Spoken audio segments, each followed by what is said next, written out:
There's something about waiting in line for a concert in the UK that tests your patience and your body temperature. That night, London's wind was doing its best impression of an Arctic blast, and the crowd outside the venue looked like a sea of puffers and shivering shoulders. My friends and I had been hyped for this concert for weeks.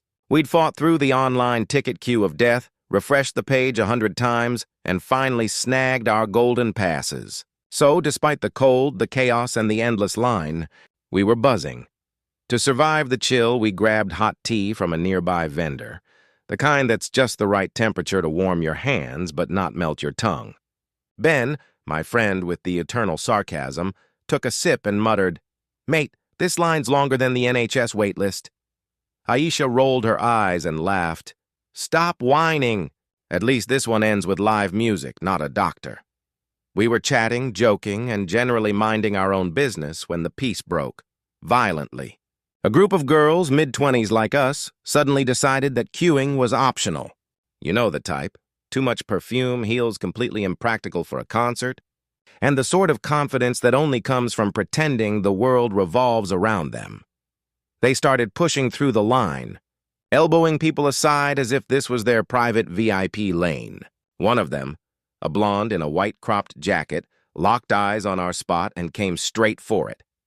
Without a single "excuse me," she shoved past Ben, clipped my arm, and nearly spilled my tea. I took a breath. Okay, one shove? Fine. Maybe she's just clumsy. Then it happened again, harder this time. My tea sloshed dangerously close to the rim. I turned around and said calm but firm, "Hey, could you not? We've all been waiting here." She shot me a look, one of those smug, dead-eyed looks, and scoffed, "It's crowded, babe. Chill." Then she laughed and kept pushing forward. Ben raised an eyebrow. "You gonna let that slide?" Aisha smirked. "Don't. She's not worth it." I smiled, but inside a little voice said, "Oh, she's worth a little something." For the next 20 minutes, we inched forward. The line shuffled, people grumbled, breath turned to fog in the air. And through all of it, Miss Entitled kept wriggling closer to the front, shoving, sighing dramatically, acting like she was the only person freezing her arse off that night. At one point, she actually took out her phone and started filming herself. "Vibes before the concert," she squealed, pouting at the camera while everyone around her looked one step away from frostbite. Her perfume, something aggressively floral, hit my nose, and I swear it was the scent of rage. I glanced down at my half-empty teacup. Steam curled up like it knew something I didn't. Ben must have seen the look in my eyes because he leaned closer and whispered, "Don't do anything dumb." I sipped my tea and said, "Dumb? No, British? Absolutely." By now the crowd was packed tighter than a tube train at rush hour. Security was waving people through the barriers, and everyone surged forward in that polite but not really polite way only Brits can manage. That's when it happened. Again. The same girl, with her fake laugh and overdone lip gloss, rammed her elbow into my ribs as she tried to squeeze ahead. My cup jerked in my hand. A few drops of tea splashed onto my glove. That was the moment my patience died a quiet, steaming death. Still, I didn't say a word. I just smiled, repositioned my cup, and waited. Because revenge, my dear, is best served politely and at a comfortable temperature. As the line moved closer to the entrance, people pressed shoulder to shoulder. The air was buzzing, partly from excitement, partly from irritation. I could feel her behind me again, inching forward, trying to wedge herself between me and Ben. My tea, bless it, was still warm. I adjusted my stance, pretending to balance myself as the crowd shifted. And then, oops, just the slightest tilt. A perfectly timed, gravity-assisted oops. A light splash of tea landed right on the sleeve of her pristine white jacket. Not enough to burn, not even enough to stain immediately. Just a small, harmless reminder from the universe. She let out a sharp gasp. "What the hell?" she snapped. I turned, eyes wide, face full of mock horror. "Oh my God, I'm so sorry!" "It's so crowded, I lost my balance." Her expression was pure fury. She stared at the sleeve like it was a crime scene. Her friends hovered, unsure whether to comfort her or keep quiet. Ben bit his lip to keep from laughing. Aisha straight up turned away, shoulders shaking.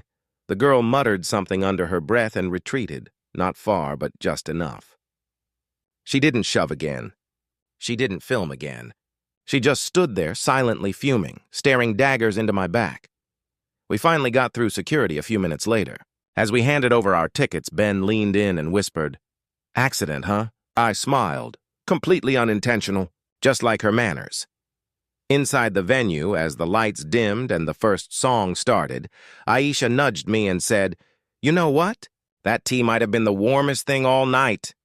I laughed, sipping the last bit from my cup. "Justice," I said softly. "Served hot, but not too hot." The lights inside the venue were a chaotic dream, flickering reds, blues, and purples slicing through the dark. The music pulsed through the floor, the kind that hits your chest like a second heartbeat. For a moment, the whole world felt alive again. We'd made it in, still buzzing from our little incident outside. Ben kept smirking every time I took a sip of my tea. Aisha, of course, couldn't resist leaning over and whispering, "You do realize she's probably plotting your downfall right now." "Good luck to her," I said, grinning.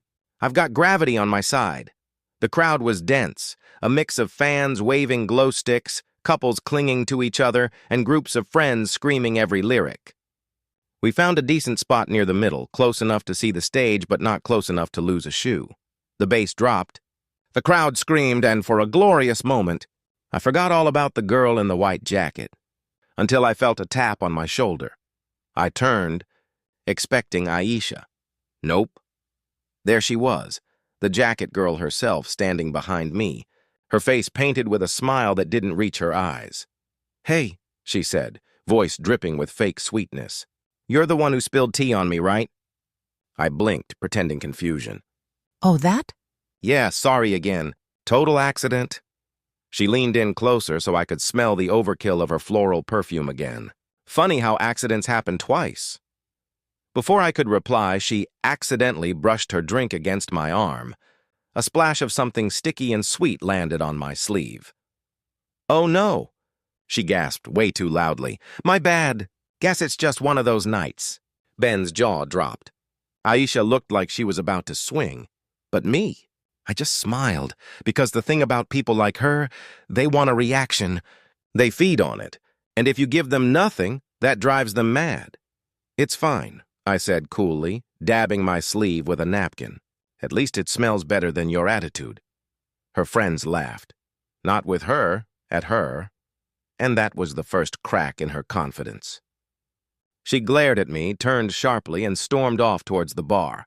Ben leaned over. "You're playing with fire, you know," I grinned. I'm British. I'm British. We invented passive-aggressive fire." The concert went on, and it was magic. Lights flashing, people singing, everyone lost in the same rhythm. For a while, I thought that was the end of it, but chaos apparently wasn't done with me yet. Halfway through the set, I noticed a bit of commotion behind us. A few people started whispering, phones up, recording. I turned and saw her again. White Jacket Girl was standing on a small step near the back, trying to get a better view for her Instagram Live. The only problem? She'd chosen a spot right next to a speaker tower, and the base of it was slick with spilled beer. I watched, half in horror, half in fascination, as she wobbled, once, twice, arms flailing like a baby giraffe learning to walk. Then, she fell.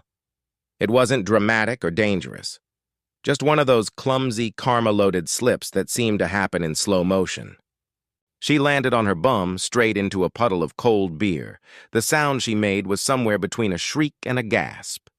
Everyone around her froze for half a second. Then the laughter started.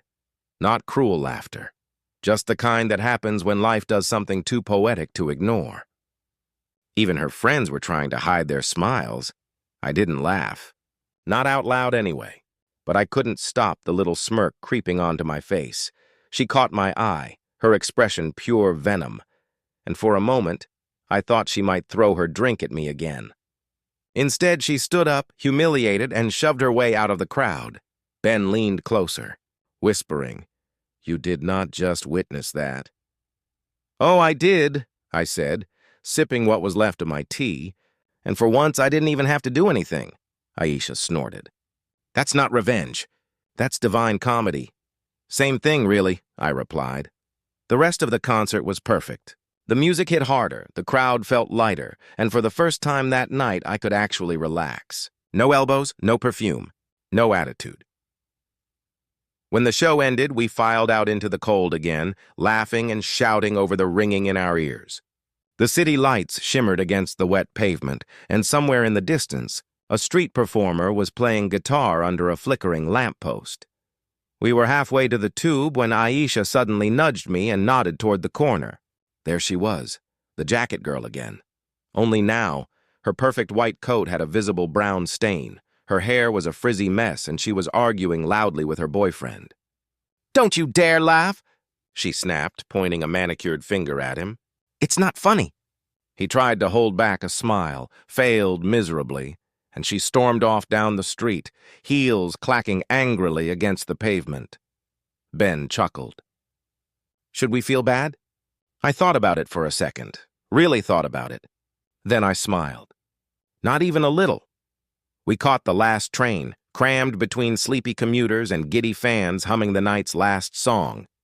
I leaned my head against the window, watching the city lights blur by. Sometimes revenge doesn't need fire, fury, or shouting matches. Sometimes it just needs a nudge, a perfectly timed accident, and a little help from karma. And as the train rumbled on, I realized something. I hadn't just gotten even. I'd finally stopped letting people like her ruin my night, because in the end, the best kind of revenge isn't about getting back. It's about moving on while they're still slipping. By Monday morning, the concert felt like a fever dream. Loud, chaotic, unforgettable. I woke up late, still half deaf from the speakers, and stumbled into the kitchen for coffee. My phone buzzed on the counter, a message from Aisha popping up. "Aisha, OMG, check TikTok. She posted about you." I frowned. "She who?" Then it hit me. White jacket girl. I opened the app, and there it was. A video already climbing past 20,000 views. The title? When Some Psycho Girl Spills Tea on You by accident at a concert. She was filming herself in her bedroom, sitting dramatically in her tea-stained jacket like it was evidence from a crime scene. Her tone was pure victim mode. "So I was just trying to get through the crowd, right?" she began, pouting into the camera. "And this girl, this literal demon in a scarf, just spills her drink on me and pretends it's an accident. Like, grow up." I was freezing, and now my jacket's ruined. Then came the fake laugh. You know the one. High-pitched, performative, dripping with "look how unbothered I am" energy. She probably thought she was so clever, she added. But guess what? Karma always comes back around. Aisha sent another message immediately after. "Aisha, scroll the comments. It's chef's kiss perfection." I did, and oh, the comments were brutal. "If you're shoving people in a line, that's your karma, babes. You sure she spilled tea on you? Or was it the universe trying to cool you down? Imagine admitting you cut cues on TikTok. Not the jacket of entitlement getting baptized. By the time I hit the bottom, the top comment had nearly 1,000 likes. No sympathy for line cutters. Stay hydrated, but stay humble. I laughed so hard I nearly spilled my own coffee. Irony not lost on me. Within hours, other videos started popping up. People were stitching her TikTok, reenacting the story, mocking her tone, doing dramatic spilled tea skits. One girl even did a fake courtroom scene titled "The People versus the Queue Jumper." The internet had spoken, and for once, it was on my side. By that evening, she'd turned off comments and limited her profile. But it was too late. The clip had spread to Twitter, Reddit, even a few meme pages on Instagram. Someone captioned it. "When you play stupid games, you win tea-flavored prizes." I didn't comment or share anything, didn't even mention her name, just watched the digital chaos unfold while eating biscuits and feeling like karma's favorite intern. Ben texted me later that night. "Ben, you realize you've gone viral by association?" Me. So, basically, I'm famous for having good aim? Ben, no, you're famous for not missing when karma passes you the cup. He wasn't wrong. A few days later, I ran into her again, completely by accident, at a coffee shop near my office. She looked different, less polished, less loud, a little tired. She noticed me instantly, eyes narrowing in recognition. I could tell she wanted to say something, maybe a comeback, maybe an insult. But the moment she saw the barista whisper something to her coworker while glancing in our direction, she froze. The internet's memory is cruel like that. I smiled politely, picked up my latte, and left without a word. There was nothing to prove anymore. Outside, it was raining. Light, soft drizzle that made the street shimmer like silver foil. I stood there for a second, watching people rush past with umbrellas, and for the first time, I realized how weirdly peaceful it felt. Not because I'd won, but because I didn't need to fight anymore. Revenge had already done its quiet work, not through rage, not through shouting, but through patience and timing, and maybe a little tea. A week later, someone posted a "Where Are They Now" update under her old TikTok. Apparently, she'd deleted half her videos and gone private. The comments section had turned her into a cautionary meme. Don't be a queue jumper, or the tea fairy will find you. I couldn't help but laugh. At work, it became an inside joke.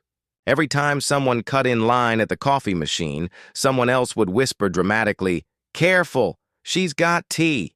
Even my manager caught on. One afternoon, I was late to a meeting, and when I walked in, he grinned and said, "Spill any beverages lately?" I rolled my eyes. Just truths. Life went on, as it always does. The world moved past it. But every now and then, I'd still get tagged in a meme or a tweet, a picture of spilled tea with the caption, "Justice is served," and every time I'd smile. Not because it was funny, but because it reminded me of something important. Revenge doesn't have to be loud to be satisfying. Sometimes it's a whisper, a wink, or a perfectly timed "oops." People like her? They trip over their own arrogance eventually. You don't have to push. You just have to step aside and let karma do the heavy lifting. And maybe, if you're lucky, it'll hand you a cup of tea while it's at it. Moral of the story: stay kind, stay calm, and never underestimate the power of a harmless accident in a crowded line. Would you like me to format all 3 parts, 1 to 3, into a single continuous short story, ready for posting? As a viral Reddit, Medium, YouTube narration piece with title, hook, and tags,